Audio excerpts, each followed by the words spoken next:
Hey Waffle Gang, I do hope you are well. My name is Mark and today we're checking out some more Reddit stories. And if you do love a Reddit story, why not consider hitting that like, subscribe, maybe that notification bell too. And let's crack on with today's first story. Much love, guys. Now today's first story comes from OKCode6742 from the Relationship Advice subreddit. And it says, my 41 female partner of 2 years, 44 male, is adamant I'm cheating on him. I am not. Help.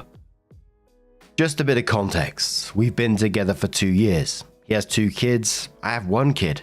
Irrelevant to this story. We live apart.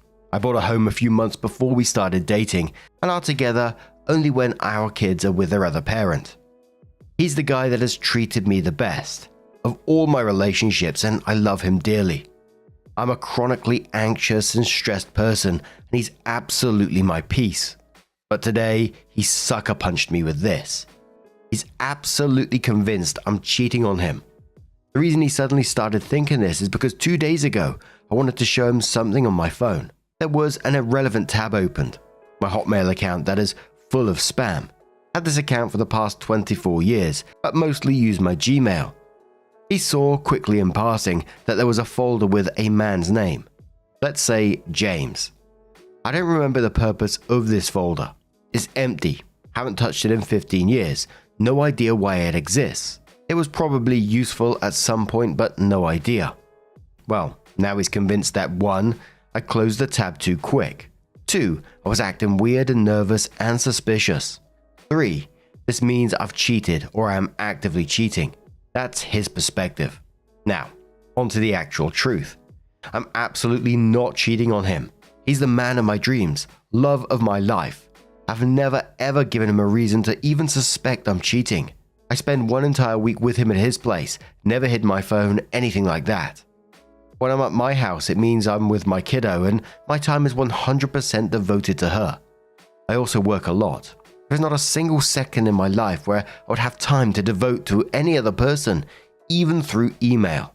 I spend my downtime at home being with kiddo and the cat, watching YouTube videos. I send him a lot of pictures of me chilling with my cat as well, and we have a constant communication going. I'm very chatty through text.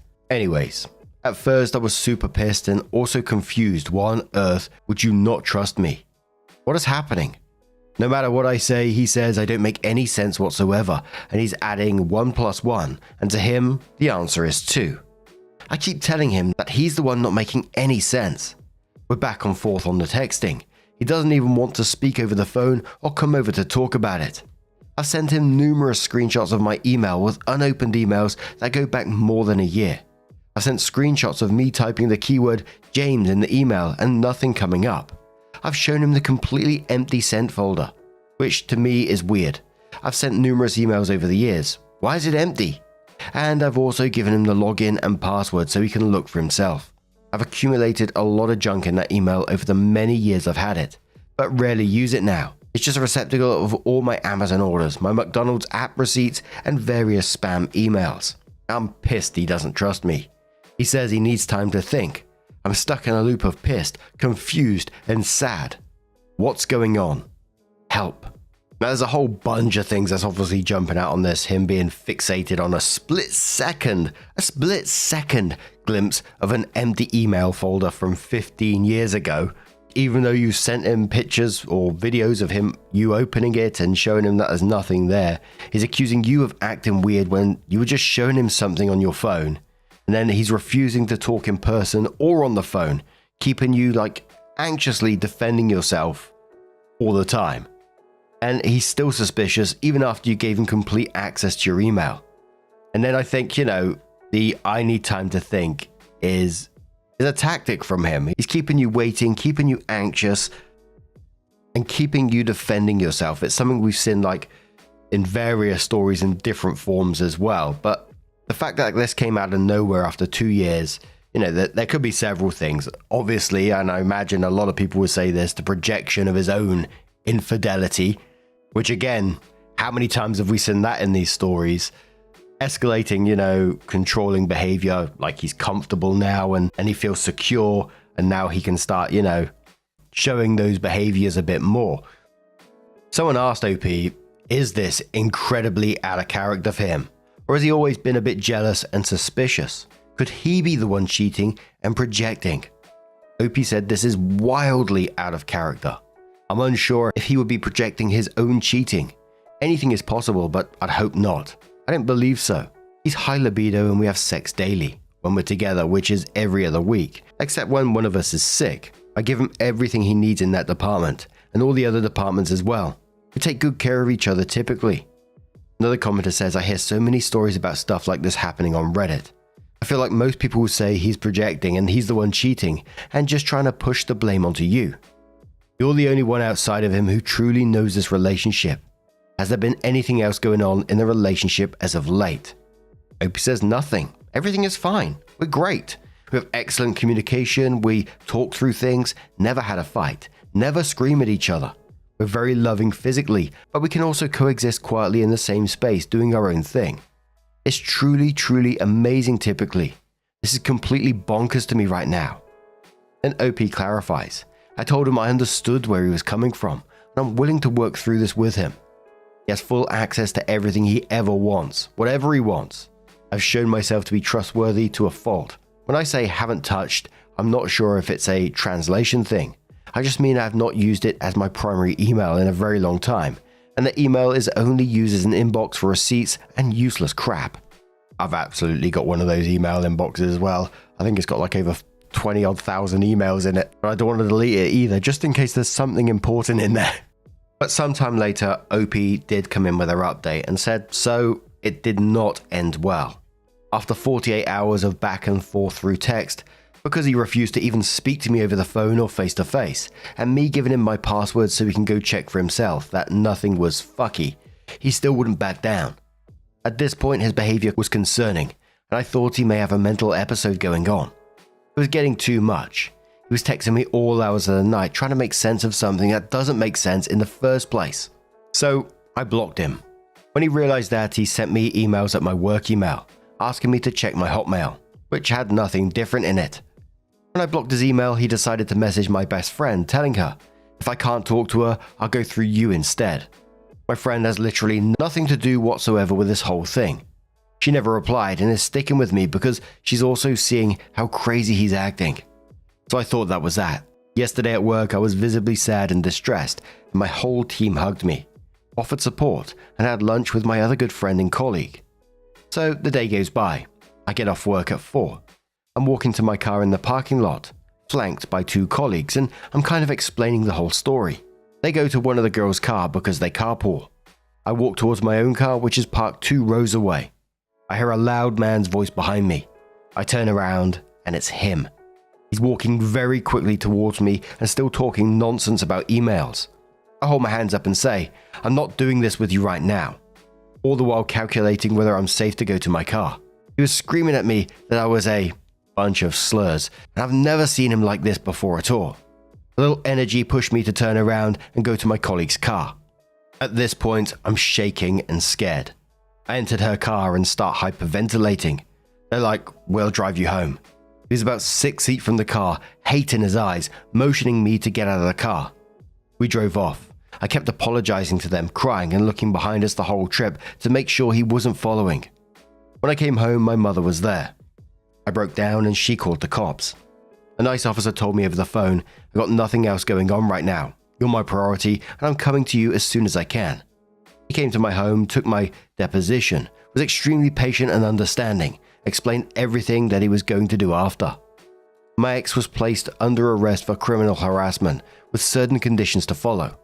Not sure about the legal terms here, but they did not handcuff him or take him to jail. It was just a verbal thing, and he will probably be summoned in court at a later date. I have a good network of people who care, and I believe I'm safe. Thanks everyone. Opie responded to a comment that was below and said, thank you for your kind words. They are definitely patrolling my area more. The officer told me that he was extremely calm and cooperative during his arrest, but knowing my ex, that's just a facade, and he's probably absolutely boiling with rage inside. Have some peace of mind, for I know he cannot contact me, directly or indirectly, and cannot be at my home or place of employment. This is a small town, so there's a chance I might bump into him at the pharmacy or grocery store, but there's nothing I can do about that, and the officer just told me to ignore him and go to a different aisle or area in the store. It will take a very long time for me to get through this.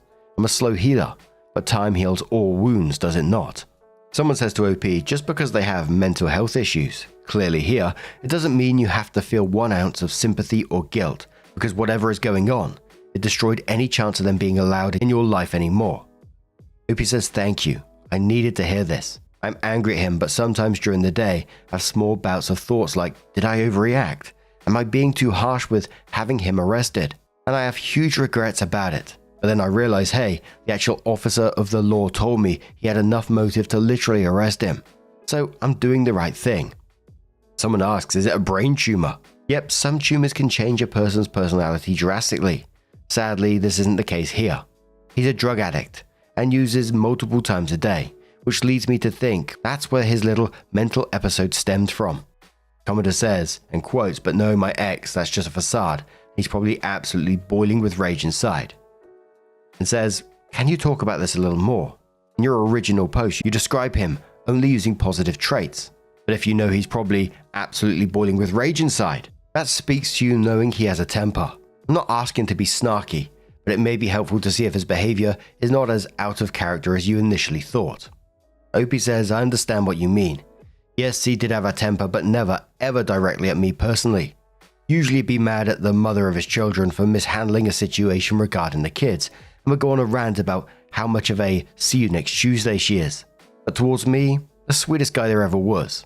I guess I didn't think that would happen to me, but isn't that how it usually goes? Never thought I'd be on the receiving end of it.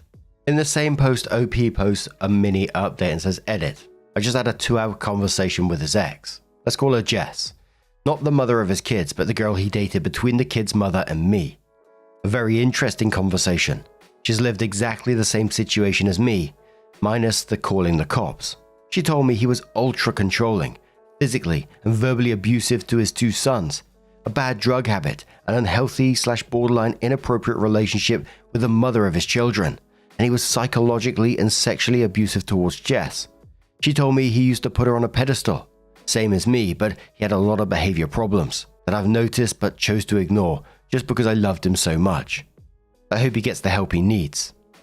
Hope he adds another edit and says, he's following me. Saw him twice today where he shouldn't have been. Documented that to the police station. They're super nice and understanding, thank God. OP checks in again sometime later to let people know she's okay and says so far so good. Nothing worthy to mention since the second update. I have many people in the hospital I work at offer to walk me to my car. I'm never alone. I'm actually safer at work than at home. Everyone has been wonderful. And the last bit of information just to clarify some stuff, Opie said my ex was going on and on about exactly what you're saying. For context, I've had this email since I was 15 years old, and back way before Snapchats and Messages and even Gmail. Hotmail is how we communicated. I have at least 10 folders there, including the one I use with my ex-husband, the father of my child, not the current partner, and his folder is named Babe. That's how much I don't give a shit about that email, and yes, I open it sometimes because A, it's my Facebook associated email, B, I log in on Poshmark with Facebook, C, I get Poshmark related communications there. I don't use that email other than Poshmark, Amazon, and McDonald's receipts, so yes, sometimes it's logged in, but I haven't sent an actual email from there in years. And the mysterious James could have easily been either a young fling or a client when I was a wedding photographer. Seriously, no idea. And that is a pretty scary situation, and I hope OP has taken it as seriously as they can. Sometimes it's always hard to read in text format, but it just kind of felt in ways like it was a little bit like, oh, you know, the police have got it handled kind of thing. But I just wouldn't totally rely on that. It's nice if they are handling it well, but in the second edit where he's following you, you know, that's fucking crazy. But what do you guys make of this situation? Let us know your thoughts down in the comments below. And let's move on to another story. Now, our next story comes from Cautious Public 6, and it says, fired and denied a prize after winning a work costume contest. I work in a large office setting in Alabama. It's not a call center, but has a similar environment. Officially, there isn't a uniform, and you can wear whatever, as long as it isn't against the dress code. But several of my managers are religious and very southern judgy ladies who harass certain people in the office over the way they look. either with inappropriate, unwanted compliments or overly judgmental comments. I'm a very tall guy who works out, and I've gotten both sides of it. The latter because I have long hair and they call me a hippie. I know a lot of female co-workers have gotten much worse because of very conservative clothing. And in the time I've worked here, I've seen multiple complaints to HR about comments made to them, which have ended in them being fired in the next week. Being harassed over clothing and body stuff is a big topic among my co-workers, and it has made for a terrible office environment. On the Glassdoor for our company, 75% of the reviews specifically reference this aspect of working here. A few days prior to the 31st, I found out my work was doing a costume contest. I had a somewhat high-effort costume I was reusing for a comic convention and decided to wear it again, not really expecting to win. My workplace has over 100 employees, and the top prize for winning included $500 in cash and several gift cards. It is worth noting that the costume is not in any way sexual or inappropriate for work, or more specifically from our dress code. If you are curious, the character I dressed up as was Gonta Gokuhara. Apologies about the pronunciation, and if you Google him, nothing is inappropriate about his design / against our dress code, save for being barefoot, and I broke character for that by wearing sandals. The most inappropriate thing I can think of is that there were fake bug toys in the bug box. Virtually no one in our office is dressed up, which I wasn't expecting, but it made sense. It was me, one new girl who wore a kitty ear headband, and a set of cheap fairy wings, and several of my female managers, all of whom went all out. Everyone in my office has strong resentment for our managers for reasons mentioned above, and I ended up winning the vote because of it. The headband girl won second. I was told that I'd be sent my prize via direct deposit yesterday. I did not, and instead got an email explaining that I was being terminated for abuse of the office dress code. When I called my manager for clarification, she said that my costume clearly violated dress code. After I asked what rule it was that I broke, she told me that I knew what it was, and hung up on me. I'm young, and I've honestly never dealt with a level of blatant unprofessionalism in the workplace on this level before, and I really don't know what to do.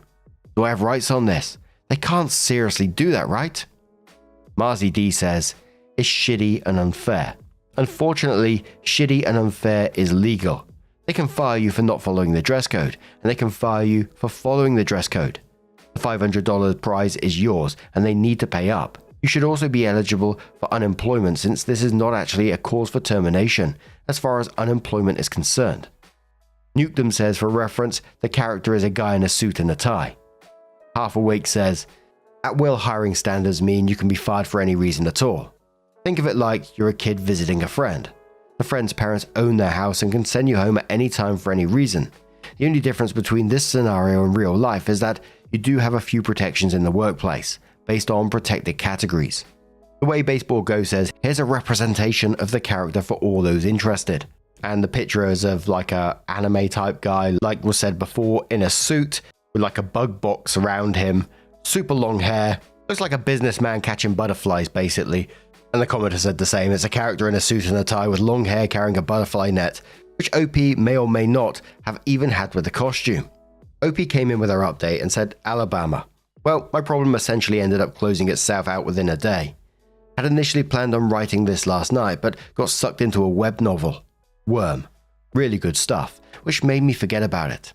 A lot of people have questions about stuff, so to clarify, our office does have a defined and written dress code, but it is very lax, at least on paper. Things are specifically listed in what we can and cannot wear, and the latter category is made up of very few things, beyond sexually explicit stuff. As I said, I do not work in a call center, just a similar environment, specifically an audio transcription service. We listen to audio calls and type them out, and we use foot pedals the entire time. But taking off your shoes at your desk is strongly encouraged to make it easy. Because of this, many people wear sandals regularly and no footwear is listed in the dress code at all. I did wear sandals as Gonta, but I always wore those at work.